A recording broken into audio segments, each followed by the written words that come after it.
Assalamualaikum warahmatullahi wabarakatuh. Alhamdulillah wassalatu wassalamu ala Rasulillah wa ala alihi wa sahbihi wa man walah amma ba'd. Jemaah yang dimuliakan oleh Allah Subhanahu wa taala, pemirsa dimanapun berada, insyaallah akan kita lanjutkan kembali pembahasan dari perbuatan terlarang dan insyaallah kita akan masuk pada bahasan yaitu berkaitan dengan membongkar kubur, berkaitan dengan membongkar kubur. Dan berkaitan dengan masalah ini, kita tidak asing lagi ya, karena banyak terjadi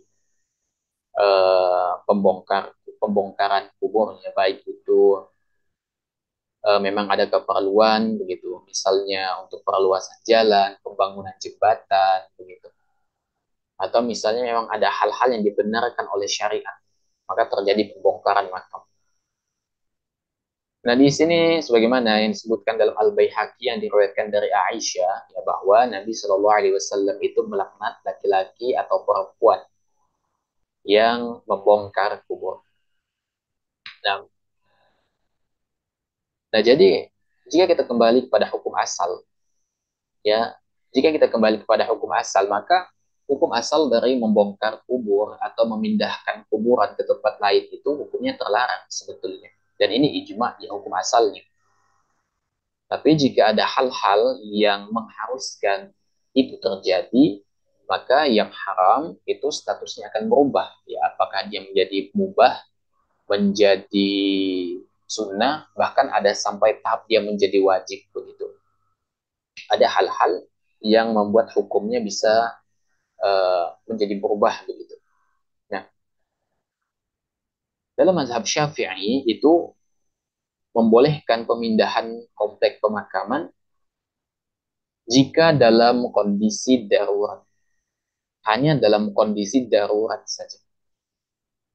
Ya, Imam Nawawi rahimahullah di dalam Al-Majmu' mengatakan bahwa membongkar kuburan adalah haram kecuali ada kebutuhan darurat yang dibenarkan oleh syariat. Ya, darurat seperti apa misalnya? Nanti akan kita jelaskan beberapa poinnya. Apa darurat seperti apa? Ya, tapi kita berikan contoh sedikit, misalnya ternyata pemakaman itu berada di pinggir jurang, ya, di mana rawan longsor, rawan terjadi longsor begitu karena berada di sekitar apa jurang begitu, maka boleh makam itu dibongkar kemudian dipindahkan, ya, karena di situ ada darurat, karena jika tidak maka makam itu akan tergerus dan akan menghilangkan jejaknya. Sementara dalam mazhab Maliki itu mereka membolehkan pemindahan makam, otomatis pembongkaran ya, dengan syarat tidak terjadi perusakan pada tubuh mayat, ya. Kemudian tidak menurunkan martabat mayat dan pemindahan tersebut dilakukan karena adanya maslahat, ya, karena adanya maslahat ya. Cuma yang oleh Allah Subhanahu wa taala, tadi kita sudah mengatakan, Anda tadi sudah mengatakan, sudah menyampaikan bahwa hukum asalnya itu terlarang memindahkan atau membongkar kubur. Tapi yang terlarang itu hukumnya bisa menjadi boleh ya, jika ada alasan yang dibenarkan oleh syariat. Dijelaskan oleh Dr. Ahmad bin Abdul Karim Najib ya, bahwa ada 3 hal yang bisa menjadi alasan pembongkaran atau pemindahan kubur itu dibenarkan atau dibolehkan.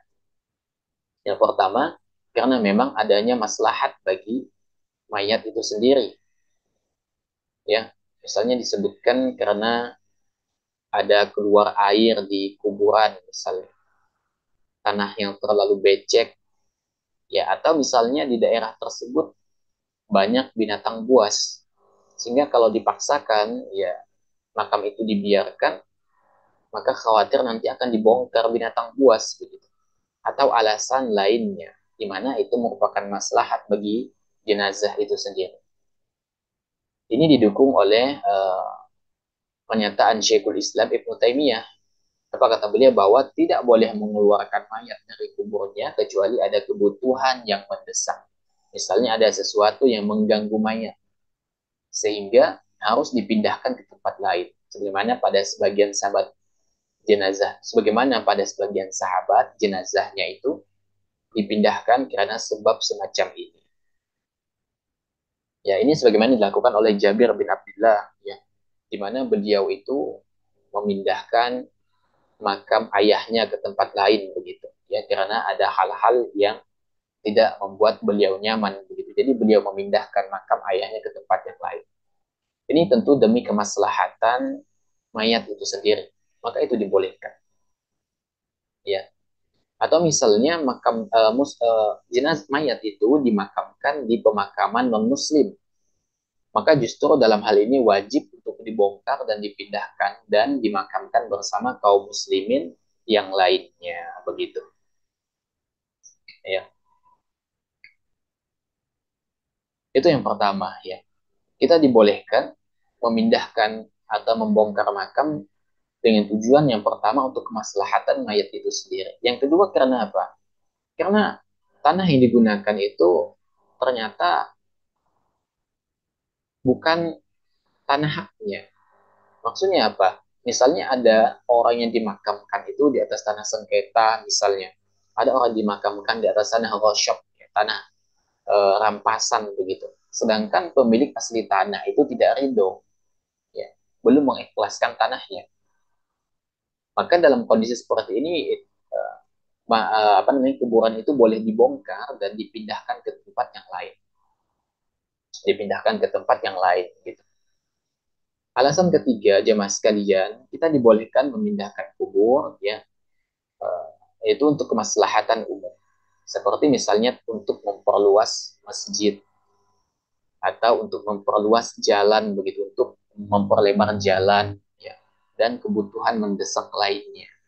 Dan mau tidak mau, ya, karena memang tidak ada solusi lain selain daripada harus membongkar makam, maka silahkan dibongkar, tidak ada masalah. Karena ada kebutuhan yang mendesak. Dan Nabi SAW pernah melakukan hal ini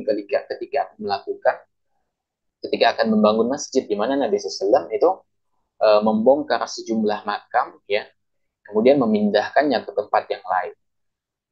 Dan Nabi SAW pernah melakukan hal ini begitu.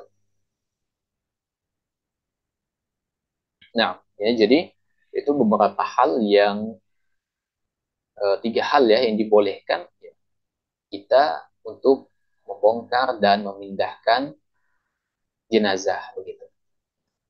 Disebutkan juga di dalam Safinatun Najah begitu, ya, bahwa mayit yang telah dikubur itu boleh digali kembali, boleh dibongkar dengan empat alasan.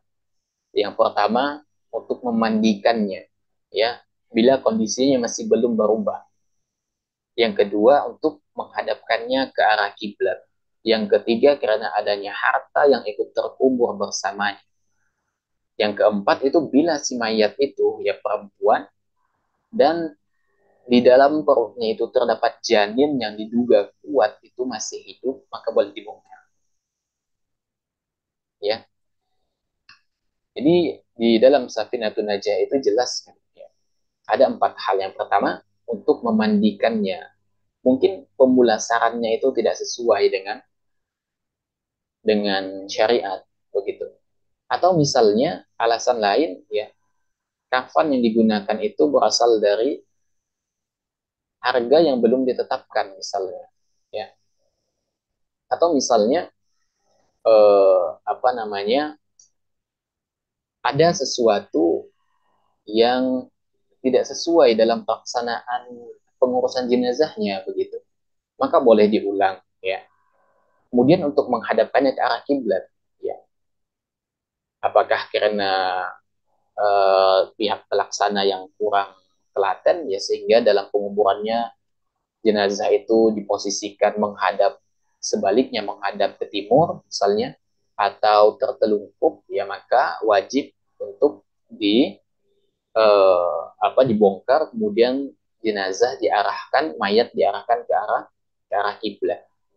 Kemudian karena adanya harta yang ikut terkubur, ya, dan Apabila mayat itu perempuan diduga kuat janinnya itu masih hidup di dalam perutnya, ya maka boleh dibongkar. Ya, wallahu alam bisawab, ya berkaitan dengan membongkar kubur, ya hukum asalnya itu haram, tapi jika ada hal-hal yang apa namanya dibenarkan oleh syariat, tujuan pembongkarannya itu dibenarkan oleh syariat, maka boleh dilakukan pembongkaran begitu. Tapi kalau hanya sekedar hanya untuk apa namanya kepuasan, ya hanya untuk apa namanya berbangga-bangga misalnya, itu tidak boleh, ya itu tidak boleh. Termasuk misalnya jika ada eh, pemakaman, ya misalnya ada orang yang kita cintai yang kita kuburkan di pekarangan rumah misalnya, terpisah dari kaum muslimin, maka itu boleh dipindahkan ya di pemakaman kaum muslimin, karena hukum asalnya kaum muslimin itu dimakamkan ya di tengah-tengah kaum kaum muslimin, tidak dimakamkan secara tersendiri ya. Wallahu a'lam bishawab. Semoga Allah Subhanahu wa taala memberikan taufik dan hidayahnya kepada kita semua. Subhanakallahumma bihamdika asyhadu an la ilaha illa anta astaghfiruka wa atubu ilaik. Walhamdulillahi rabbil alamin. Wassalamualaikum warahmatullahi wabarakatuh.